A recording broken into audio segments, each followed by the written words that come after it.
I saw the movie tonight, but maybe some of you saw this weekend. This is Sunday night, March 23rd, 32325. That's the date.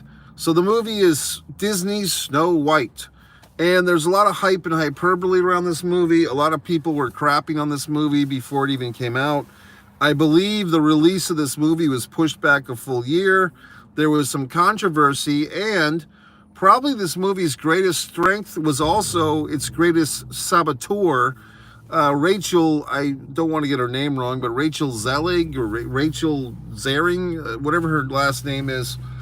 I guess initially it was a controversial choice for some. I really don't see this as a controversy, but she's not exactly Lily White as this fictional character some would say is supposed to be.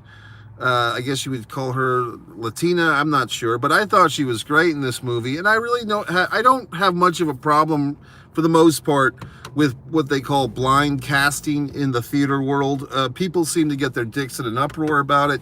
My dick does not get in an uproar about blind casting or casting. I mean, I do think it's a bit extreme. Tom Hanks, I think, said recently that if Philadelphia was made today, he wouldn't have done the part because he's not homosexual. Well, I mean, that's just dumb. I mean, you know what I mean? It's acting for a reason. You're playing a character that's not you. In any event, I thought Rachel was very good. Rachel, like she's my friend. I thought she was quite good in this movie. I also thought she was quite good in Dune 2. I think she's the strongest part. Her performance is the strongest part of this Snow White movie. But I feel like she did saboteur the film a bit a year ago because she had this little red carpet interview that really went viral, and it was basically her dissing the original animated Snow White. Now look, I couldn't give a flying fuck less, but a lot of people who were very emotionally attached to the Disney animated original movie were quite offended by Rachel's comments on the original movie and kind of dissing it and saying she tried to watch it and she didn't like it and all these things. So I think that the public abuse, the public spanking that Rachel got from everybody a year ago or so, hopefully she's learned her lesson and she'll just let her acting do the speaking, because when this lady acts, I think she's quite good. And I do think she'll have a nice long career, and I think she'll continue to be a great actress. I will say this, I don't think that she and the lead actor of this film had a particularly good chemistry. In fact, I would say that they both did a great job in their individual roles, but for whatever reason, they just didn't seem like a real interesting couple, or a couple that had an arc of, attraction that built or whatever. It just didn't seem like there was anything there. At times, this movie was annoying. I'm just starting with the negative. At times, it just kind of looked kind of shoddy. Like at times, not the whole time, but at times. Also, I should mention, I saw this in 4DX. What is 4DX? Well, the seats rock back and forth in tune with the movie. There's smoke machines in the movie. At times, there's even smell-o-vision. This one didn't have smell-o-vision. At times, there's mist. And it's like basically they have to go into this auditorium and jack the whole thing up. And you basically feel like you're in a Disney ride. So this is the third movie I've seen like this in 4DX. The first one was Wicked, and the second one was Mickey 17. And this one was probably the most laid-back experience of the three. I think Mickey 17 was a bit much. And Wicked was pretty good, because I don't think I would have liked the Wicked movie without these bells and whistles. And I think that this is my new thing with 4DX. If it's a movie that I probably wouldn't like, these musicals and so forth, specifically Wicked, but to an extent is Snow White. If it's a movie that I'm feeling kind of cynical about, or I think it's more for kids or women, if it's 4DX, it's just so much fun. And it's such a unique experience to get the bells and whistles and everything, that it kind of makes a movie that you wouldn't like. You kind of like it because you have to, because it's so much fun. So in any regard, I thought that this movie stood up. Now, would I have liked this movie if I had just seen it in a traditional standard theater auditorium? Probably not as much. But with the 4DX fun, I thought it was quite good. Like I said, I don't think Rachel and the lead actor had any chemistry. There was no heat. There was no passion between the two of them. In fact, there is a kiss moment when the band, he's not even the prince, he's a fucking bandit. I guess some people have their dicks in an uproar that there's no fucking prince in this movie. See, here's the thing. I pretty much forgot the original Snow White story. Like, whatever the fuck it is about the fucking woods and an apple and all this horse shit, I don't sit there and fucking memorize Disney films. So I guess I'm not as attached as some assholes to the original source material.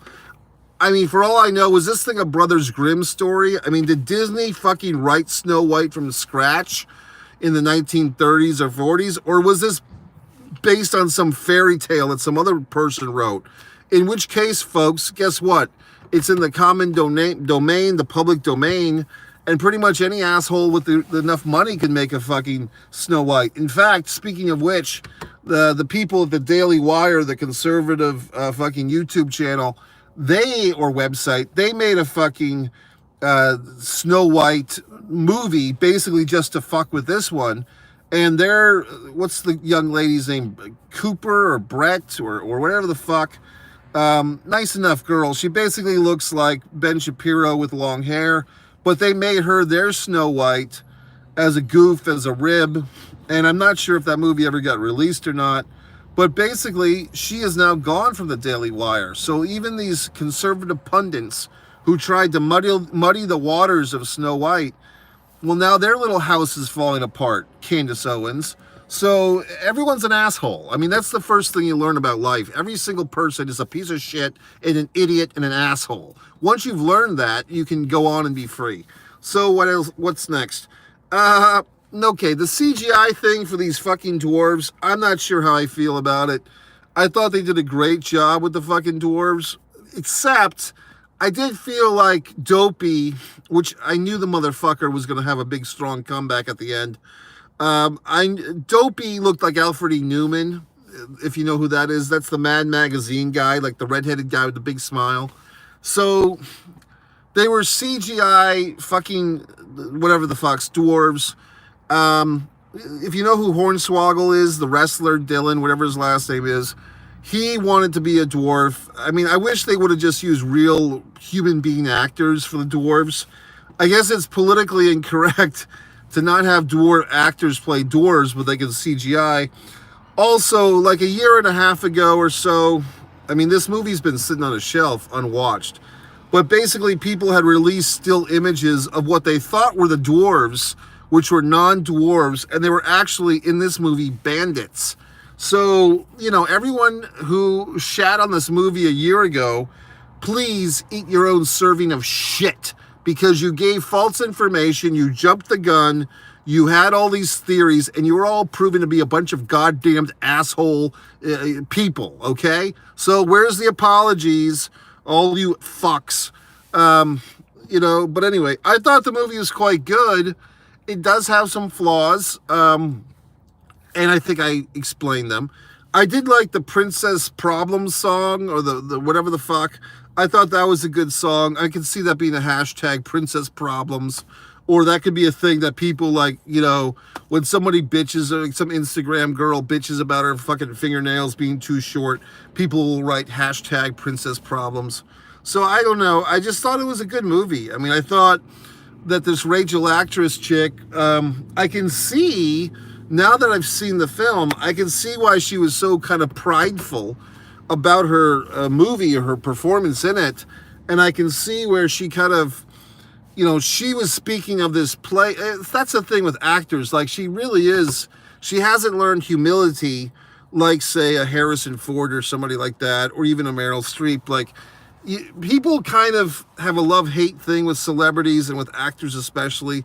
People love actors. They want to be actors. They want to be famous. They want to have the talent of an actor. They don't want to do the goddamn work. They don't want to take acting lessons or anything. But they do want to have a life of an actor. Yet, if the actor seems too arrogant or stuck on themselves, you'll turn on them like milk. So I think good old Rachel, hopefully she got her little life lesson. I think she's a great actress, but I also think that she knows she's a great actress, and she's not afraid to put herself over And I think, you know, maybe it's a misogynistic thing, society, but I think, you know, she won't do well if she continues to kind of gloat and kind of make fun of the source material like she did with this one. So hopefully the movie finances haven't been damaged too much, because I do feel like she was the best thing in the movie. And what else did I think? As far as the villain, the Gal Gadot, who we've seen as Wonder Woman, and also her wonderful Imagine video during the pandemic, which is just hilarious, and I need to go watch that. I've also been entertained by this Sophia, whatever, this American Idol viral clip that's going around. That's pretty funny too. I found her on TikTok. She's humorous. But Gal Gadot, who did that god-awful Imagine video with all the celebrities singing us a song during the pandemic, I thought she was pretty good as the evil queen in this movie. I mean, here's the thing. Wasn't there some type of movie, Hunted or something, 10 or 15 years ago with Charlize Theron?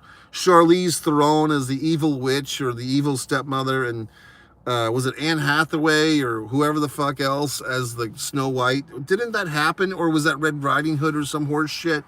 But in any event, the celebrities just kind of turn over, you know what I mean? Like, you get a new batch every 10 years or so. So, I mean, this particular batch of celebrities is not my favorite, but I do feel like this Rachel actress is quite good. And I, even if you find, you know, one of my Dune 2 reviews or some movie, I basically put her over. I said, like, hey, she's a pretty good actress. So I remember myself saying that a while ago. So in any event, I'm trying to think if I forgot anything. This, you know, I don't like musicals per se, but I thought this movie was quite good with the singing and so forth. Also, it's kind of like an Occupy. If you remember those Occupy assholes from 8 or 9 years ago, it kind of feels like an Occupy movement type of movie. The fucking Huntsman, and there was a lot of, like, they even managed to shoehorn like an interracial relationship into this movie. Like the Rey Mysterio sized guy hooks up with the hot black chick in the Bandit group. So, I mean, this, yes, woke and all that horse shit. But, I mean, I still like the movie. What can I tell you? I thought it was quite good.